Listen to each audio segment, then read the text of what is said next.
Bonjour à tous, donc nous allons voir l'étude du CAC 40. On va faire une petite analyse du CAC 40 en ce jour du 12 août 2020 en clôture, hein, je précise. Il est donc 18h11, on va se mettre un petit peu à analyser le CAC 40. Très belle séance, hein, donc aujourd'hui pour le CAC 40. Regardons un petit peu graphiquement. On voit que, je vous l'ai dit, hein, depuis quelques jours, Directional Index Movement, là, ici, il est acheteur. La moyenne 2 jours, 12 jours, ouverture est acheteuse. Vous avez ici le Parabolic SAR, toujours acheteur. Donc, aucun problème, hein, le CAC continue son petit bonhomme de chemin, ça monte. Par contre, on va faire une analyse un peu plus précise maintenant. Notamment, on va voir ici quand même que tous ces mouvements erratiques nous dessine un petit peu quelque chose et on va en profiter pour voir qu'est-ce que ça dessine. Et pour ce faire, on va faire je vais vous montrer comment on dessine un trend parallèle. Donc vous allez, si vous êtes sur zone bourse, hein, vous allez ici, là vous avez tout un tas de droites que vous pouvez tracer, des droites de tendance horizontale, avec flèches étendues, etc. Tout ce que vous voulez. Là, on va choisir le canal parallèle. Donc, on clique là. À partir de là, on va chercher le point bas qui est ici, n'est-ce pas? Et puis, on va tracer là sur le point bas qui est ici. On lâche, on lâche, on reclique et ensuite on étend et on va étendre jusqu'au plus haut ici et on reclique. Voilà. Et là vous avez votre canal. Hein, vous avez donc un canal qui est haussier, donc on est dans une tendance haussière depuis le point bas que le CAC 40 avait fait à 3617. Donc ça c'est un point très important, ce point bas qui nous sert de référence sur tout un tas de calculs. Ça peut être Fibonacci, etc. Les points les plus hauts et les points bas sont des points importants. Donc on va se référer depuis ce point bas là à ce point en fait du plus bas qu'on a fait ces derniers temps. Si on avait été un peu plus tôt et que la partie là ici n'avait pas existé, on aurait plutôt pris ce point là et tracé comme ceci. On aurait eu donc un signal d'ailleurs de vente pour revalider ensuite un signal d'achat. Mais là, puisqu'on est le 12 août, on trace avec ce point bas. Et quand on regarde, quand on dézoome, essaye de regarder. Donc en fait, qu'est-ce qu'on voit? C'est sur toute cette baisse, on a retracé, hein, quand on vient ici, on a retracé même pas, allez, à peu près 50%. Ce serait intéressant de le calculer. Mais on peut le calculer avec Fibonacci notamment, ou alors de regarder le plus haut et le plus bas et faire le calcul. Mais on est dans une zone à peu près de à peu près 50%, va-t-on dire. Et donc, je dirais qu'il faut quand même se méfier et toute raison garder. Ça fait un beau parcours. Depuis le mois d'avril jusqu'au mois d'août, ça fait un beau parcours sans compter qu'on est au mois d'août et qu'au mois d'août, il y a peu de volume. Alors, faut se méfier, mais par contre, effectivement, c'est un marché qui peut encore monter beaucoup avec peu de volume. Donc, il faut être très réactif et ne pas oublier, je le rappellerai jamais assez, de mettre des stops. On avait ici eu un signal d'achat. Aujourd'hui, on gagne pas mal d'argent, ou même très peu, hein, d'ailleurs, si vous avez investi très peu, mais en pourcentage, le pourcentage investi est quand même important et suffisamment important pour placer des stops parce que on ne sait jamais qu'est-ce qui peut se passer. Par contre, après avoir touché ce point-là et quand on voit le marché rebondir, on peut se dire on peut se dire que l'objectif, c'est d'aller aussi voir, d'aller revoir, toucher un peu, d'aller se balader, végéter comme ça, et d'aller toucher plus haut. Donc en fait, globalement, ce qu'on peut regarder, c'est qu'ici, on a un gap. Là, on le voit ici à 5354. Et je pense que 5354, ça nous remet, ouais, 5350 même, on peut dire, hein, 5350, ça nous met à peu près ici, ça nous met en milieu de ce canal parallèle. Et je pense que comme objectif, on va dire que 5350, ça peut être très sympathique dans un premier temps. Et puis, si on arrive là, pourquoi pas prendre la moitié de ses bénéfices, voire la totalité, pour essayer de se replacer ensuite un peu plus bas. Bien sûr qu'on peut aussi se fixer des objectifs sur le trade. On peut se dire ça peut monter jusqu'à pourquoi pas 6000 au 30 septembre. Hein, ça c'est pas interdit. Ce qu'il y a, c'est que bon, on est dans un métier où il faut éviter de rêver et que voilà, un tien vaut toujours mieux que tu l'auras. Donc mettez des stops, ça sera déjà un tien et tu l'auras la moitié du tracé là de ce tracé. Ça me paraît déjà très raisonnable. Donc graphiquement, rien de spécial de plus à dire sur le CAC 40. Le vecteur sur lequel je vous avais conseillé de vous porter, c'était tout simplement le LVC, le tracker INLVC, qu'on appelle aussi LVC. Hein, vous pouvez taper LVC, ajouter un code de valeur et vous trouvez tout ce tracker très facilement. C'est un tracker qui réplique deux fois l'indice du CAC 40. Notamment, là aujourd'hui, le CAC 40 a pris pratiquement 1%, lui il prend 2%. Ça aussi, c'est un indice assez intéressant à regarder parce que c'est à peu près 2%. En fait, c'est vous et moi, hein, c'est nous qui faisons le marché. Quand le CAC prend 0,90%, on se dit ouais, c'est haussier, donc on va acheter du LVC, tout le monde achète du LVC, donc lui il réplique un peu plus que le CAC 40. Donc ça veut dire que intellectuellement, les opérateurs sur le LVC, notamment, après il y a plein d'autres trackers hein, qui répliquent le CAC 40, il y en a qui font même du levier 5, je vous en parlerai une autre fois.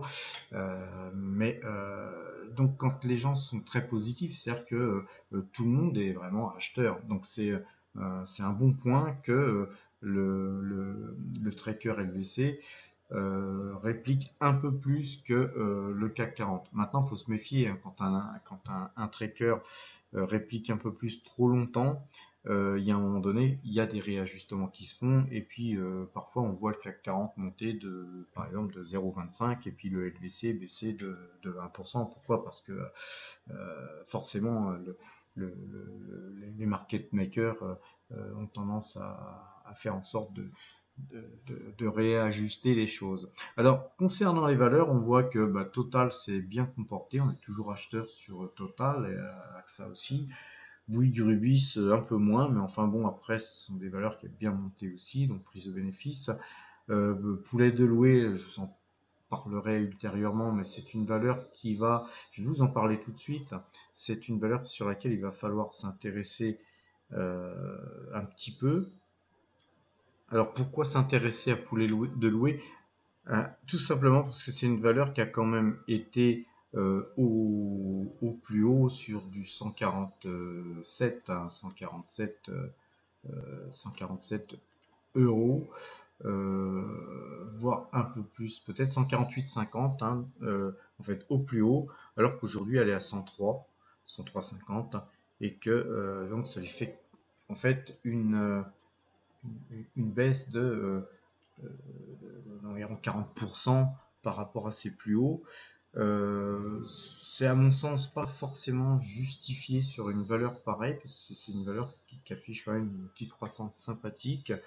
Et on voit qu'à chaque fois qu'elle a fait des points bas, hein, il y a une belle remontée.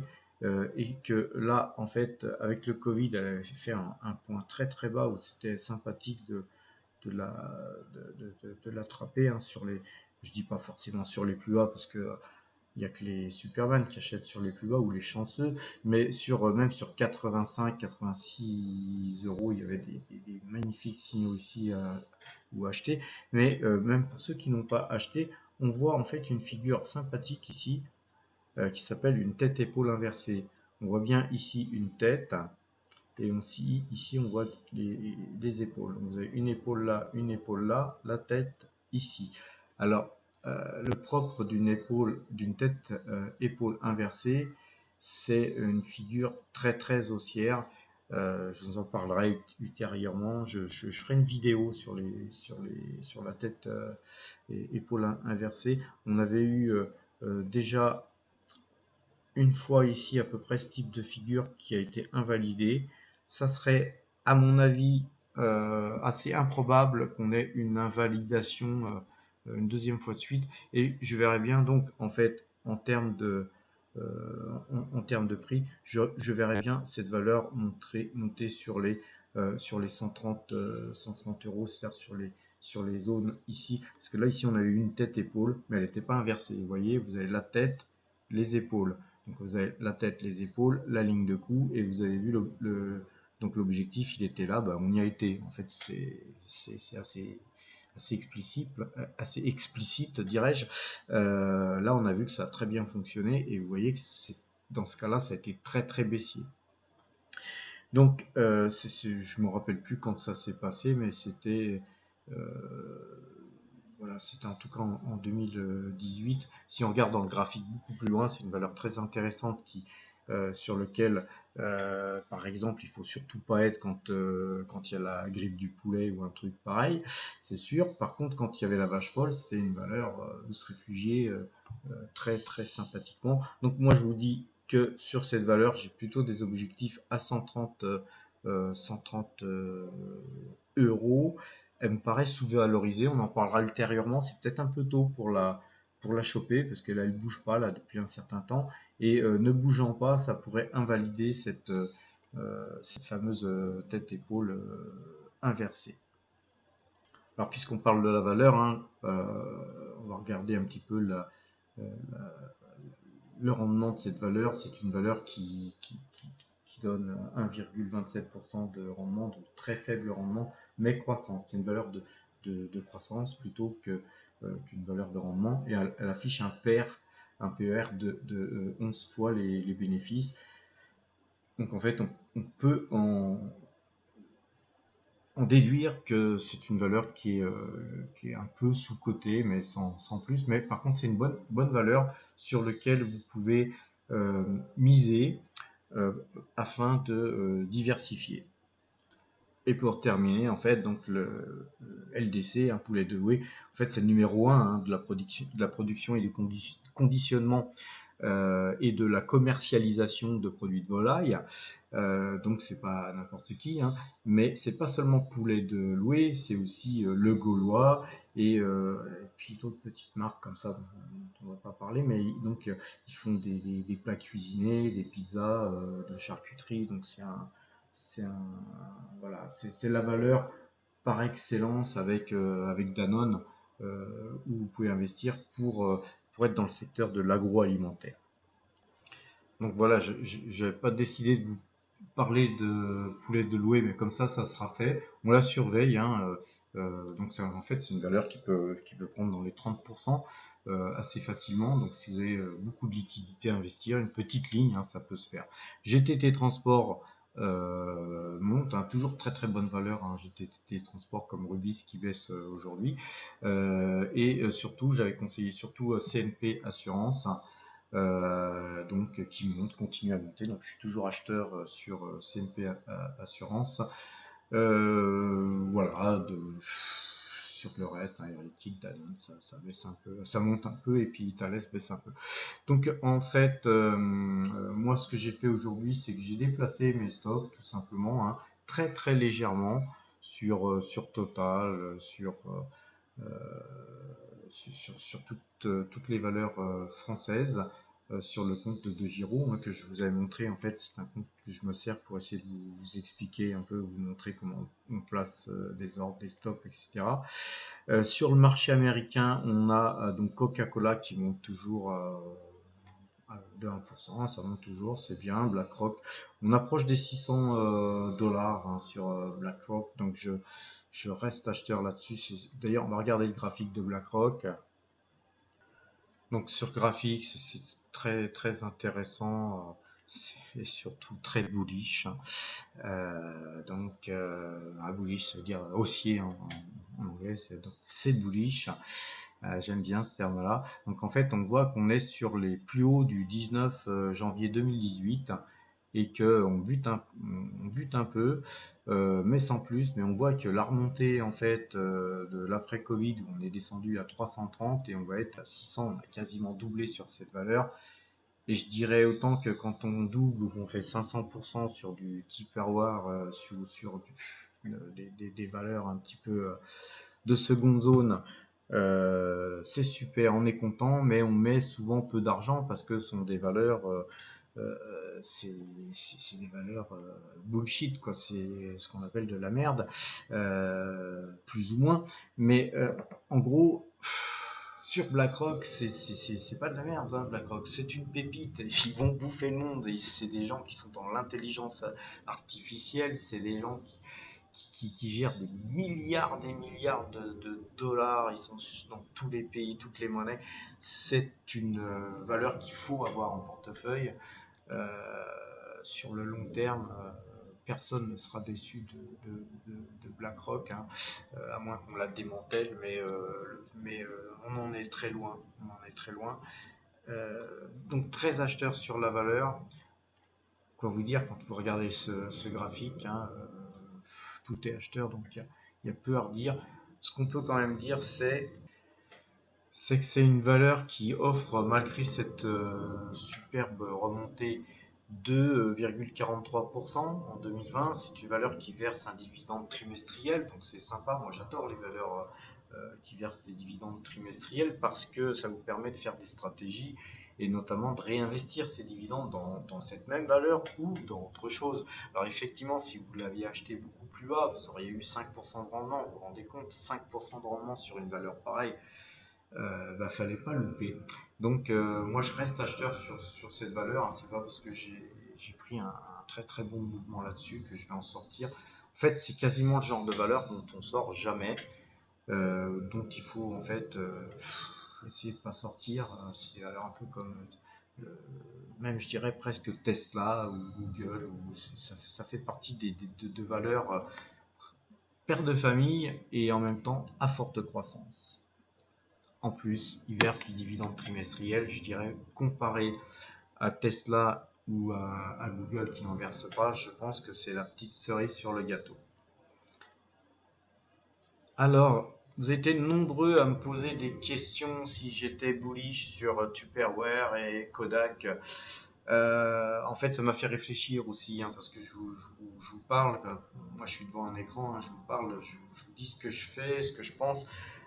Mais parfois, je peux aussi omettre des, des situations dans lesquelles vous vous trouvez, qui est justement de ne pas avoir investi dans Tupperware quand j'en avais parlé, qu'il était à 2,50 €, et qu'il est maintenant à 14 euros. Effectivement, on peut avoir cette impression d'avoir loupé quelque chose et de vouloir rentrer dans une valeur et, absolument pour gagner de l'argent, comme tout le monde. On se dit, ouais, mais les autres ont gagné de l'argent, pourquoi pas moi? Alors en fait, moi je vous dirais, je vous donnerais un conseil, c'est d'essayer de ne pas monter dans un train en marche. Voilà, c'est une règle. Moi je suis un ancien cheminot, donc j'ai travaillé quelques années à la SNCF et donc il y a des règles de sécurité comme ça que vous pouvez appliquer au marché. Voilà, ne pas monter dans un train en marche ou un train peut en cacher un autre. Tout ça, ça peut vous servir de regarder effectivement Tupperware monter jusqu'à plus soif et puis de vous dire ben là c'est peut-être le moment. Moi, pour ceux qui vraiment s'intéressent à la valeur, je vous cache pas que c'est certainement le moment.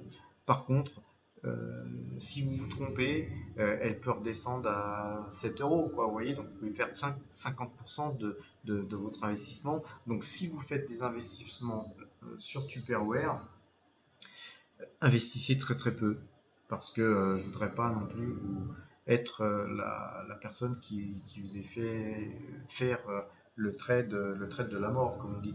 Donc soyez prudent, hein, soyez prudent. Moi, je vous donne des informations sur ce que je fais, sur ce que je pense. Effectivement, Tupperware et Kodak sont des valeurs que j'ai là un petit peu en portefeuille, mais par contre, quand on a gagné, je ne sais plus combien j'ai gagné sur Tupperware, mais j'ai dû gagner 9-10 000 euros sur Tupperware, avec très peu investi en fait, hein. Maintenant, si j'ai une pause de 3 000 euros sur Tupperware, c'est rien pour moi parce que ce sont des actions gratuites. Vous voyez. Par contre, si vous n'avez pas fait ce trade depuis 2,50 € et que vous rentrez à 14,21 €, c'est plus la même chose. Loin s'en faut. Le risque n'est plus le même parce que vous avez un énorme risque de baisse, alors que moi, ce risque, évidemment, je l'ai aussi. Mais en fait, beaucoup moins parce que, bien sûr, c'est toujours désagréable de perdre de l'argent, mais quand on perd de l'argent, qu'on a une partie de l'argent qu'on a gagné, on va dire que c'est moins grave que si c'était pire. Donc, faites attention, ne rentrez pas forcément sur des valeurs qui vous semblent vous permettre de gagner voilà 1000%, 2000%, comme ça peut arriver, c'est des valeurs qui peuvent vous donner ça, Tupperware et Kodak. Par contre, je pense qu'il faut peut-être attendre un petit peu, revoir, laisser tomber un petit peu la spéculation sur ces titres avant de rentrer.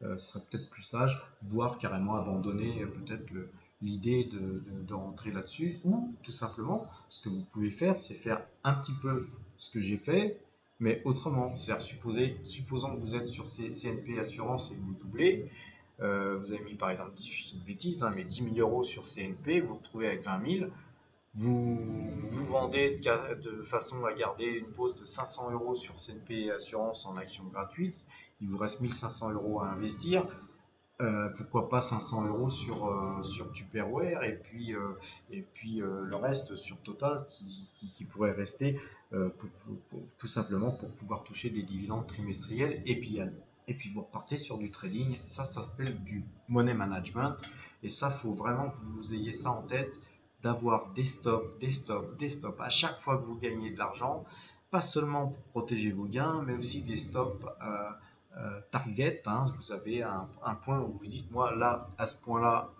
quoi qu'il arrive, je sors. C'est très important d'avoir tout ça en tête et aussi d'avoir une partie de son portefeuille qui est peu rotatif, hein, qui tourne peu. Moi, j'ai des pauses surtout sur Total et AXA, notamment, c'est mes deux valeurs favorites. Ensuite, mes pauses sur lesquelles j'ai le plus d'argent, c'est effectivement investi. C'est après Total et AXA, c'est Coca-Cola, BlackRock et maintenant un petit peu Berkshire aussi. Voilà. Le reste, on va dire, ce ne sont que des pauses ponctuelles où je fais des trades avec peu d'argent euh, par rapport aux pauses que j'ai dans Total par exemple. Donc ça c'est important parce que en fait ça me permet de gagner un petit peu d'argent en fait par rapport à ce que Total me rapporte chaque trimestre. Mais en fait je ne joue, si je peux employer ce terme, hein, si je peux me permettre d'employer ce terme, je ne joue que les gains que je reçois de Total. Donc cet argent, en fait, l'ai-je vraiment mérité, entre guillemets, elle me tombe, je la réinvestis. Je me dois de la réinvestir pour essayer de doper mon portefeuille et de l'investir intelligemment et surtout voilà, sur des signaux, puisque c'est un peu une spécialité que je me suis faite et donc j'essaye de doper mon capital avec cet argent que je reçois. Vous pouvez avoir aussi des revenus autres, hein, que Total, par exemple, hein. Moi, par exemple, j'ai une diversification de mes revenus qui sont, bien sûr, je touche des salaires, j'ai aussi des revenus d'une société immobilière. Vous pouvez être dans l'immobilier, avoir des loyers, par exemple. Vos loyers, vous pouvez chaque mois, quand ils tombent, les réinvestir. Et ça vous permet de vous construire un capital. C'est très très important de construire. De construire, surtout si vous êtes jeune. Moi, à mon âge, hein, parce que j'approche des 60 ans, je construis toujours. Je construis toujours, mais par contre, effectivement, il m'arrive de prendre une partie de mes dividendes pour les dépenser. Parce que n'oubliez pas aussi une chose, c'est qu'on vit qu'une fois. Voilà, je vais terminer sur le marché américain. Le marché américain, on voit que le marché américain, bah, il se comporte très très bien. Là, c'est des valeurs que je surveille, que j'affectionne particulièrement, sur lesquelles je ne vais pas rentrer, faute de cash, parce que comme je vous le dis souvent, il faut toujours garder du cash pour essayer de faire des petits coups à droite à gauche. Une des, une des raisons qui fera que vous allez être gagnant sur les marchés, c'est en fait c'est d'avoir du cash. Du cash, c'est aussi important que d'investir. D'avoir de quoi investir, c'est très très important. Et là, quand on regarde, là, on voit des valeurs comme Microsoft qui prennent 3%, Johnson Johnson à 30, Mondelez International de 2%, Jeffrey 1%, BMG Food de 79%. On voit que ça monte très très bien, mais surtout, on voit que Tesla, elle prend 10%. Alors Tesla va diviser par 5 son titre pour le rendre attractif. C'est vrai que moi, là, par exemple, sur le compte de Giro, je vais l'ouvrir là tout à l'heure pour vous montrer les stops. C'est vrai que Tesla, là, moi, à ce prix-là, par exemple, sur de Giro, je peux même pas la mettre en portefeuille parce elle est trop chère par rapport à ce petit compte. Et en la divisant par 5, elle va pouvoir entrer dans des portefeuilles beaucoup plus petits et donc ça va certainement drainer de l'argent. Donc moi je suis très très positif sur ce titre Tesla sur le très long terme comme sur Apple, malgré que ça monte jusqu'au ciel, mais c'est des valeurs, c'est des valeurs de croissance qui ont une croissance et puis des projets plein dans le sac. Et en fait, il faut aussi se poser des questions parfois quand on investit.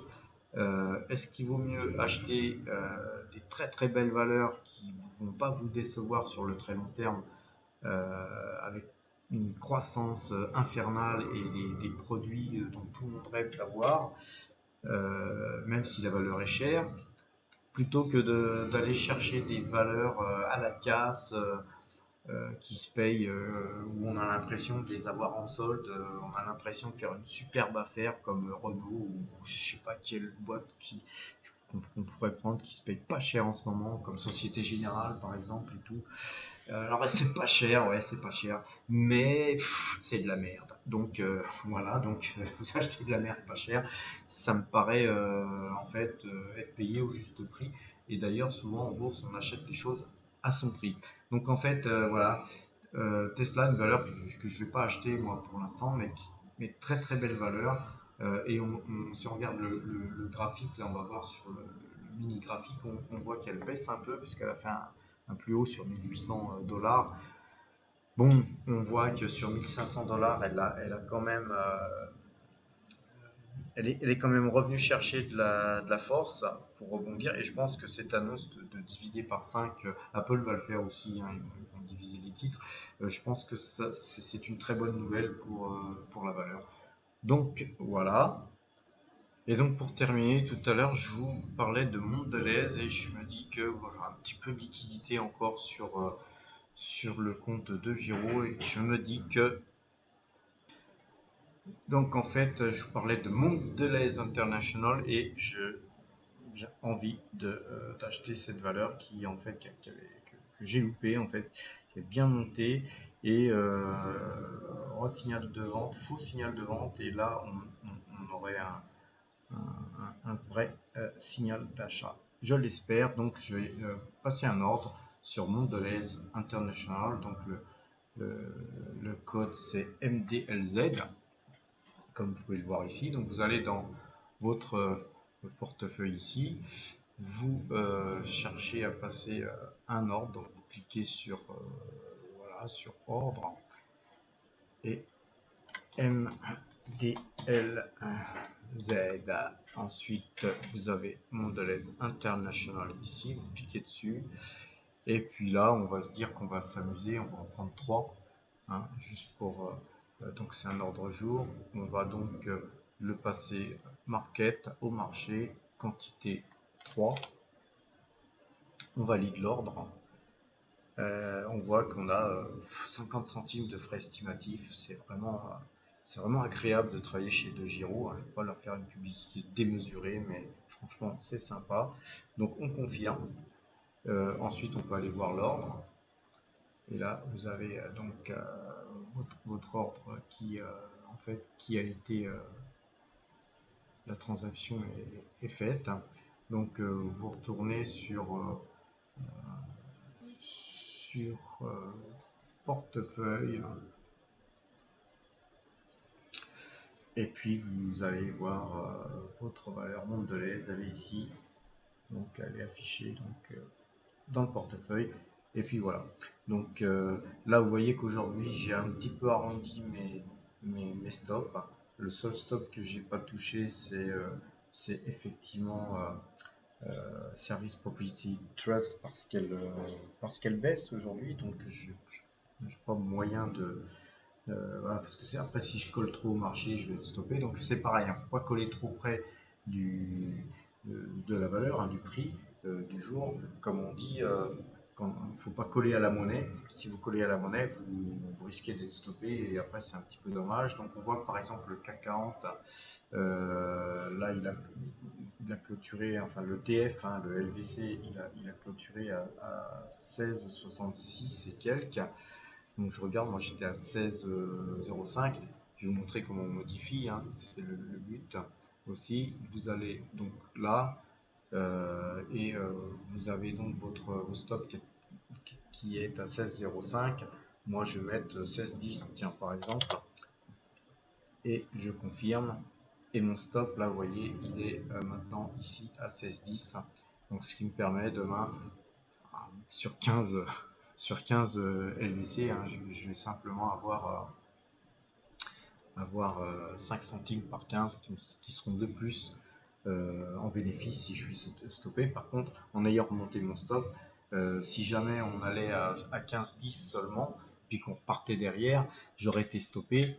Alors que si j'avais laissé à 15,05, je serais resté dans le marché. Donc chaque fois que vous déplacez votre stop trop proche de la monnaie, trop proche du cours actuel, le risque est beaucoup plus grand d'être stoppé et d'être éjecté du marché. Donc regardiez bien où vous placez vos stops, c'est important. La gestion de ces stops, ça fait partie aussi d'une éducation des investisseurs parce que tout le monde n'en met pas forcément systématiquement ou tout le temps, mais c'est très important parce que le risque quand vous investissez dans une valeur, c'est de vous identifier à cette valeur, c'est de la chérir, de l'aimer et de vous dire qu'elle vaut, c'est la meilleure et elle n'est pas comme les autres, etc. Et que bah, vous la gardez contre vents et marées. Et par contre, elle risque de vous faire perdre beaucoup d'argent. Donc en fait, il faut se détacher de, de l'identité d'une valeur. Il faut uniquement regarder le potentiel qu'elle a, ainsi que la valorisation qu'elle a aussi, bien sûr. Et par contre, au cours où vous êtes, ça doit vous donner une indication, vous dire, voilà, elle est très, par exemple, comme CNP, elle est très très bon marché, elle est décotée, très décotée, donc voilà, je mets un stop, mais de toute façon, même si j'en mettais un beaucoup plus bas, il y a peu de chances que ça y aille, etc. Mais l'histoire, c'est que les marchés font ce qu'ils veulent et que les stops, ça vous protège. Donc n'oubliez pas de toujours vous protéger. Ça, c'est important. Euh, je pourrais résumer ainsi, sortez couvert. Voilà, je vous souhaite une bonne fin de soirée. Je vous dis à demain.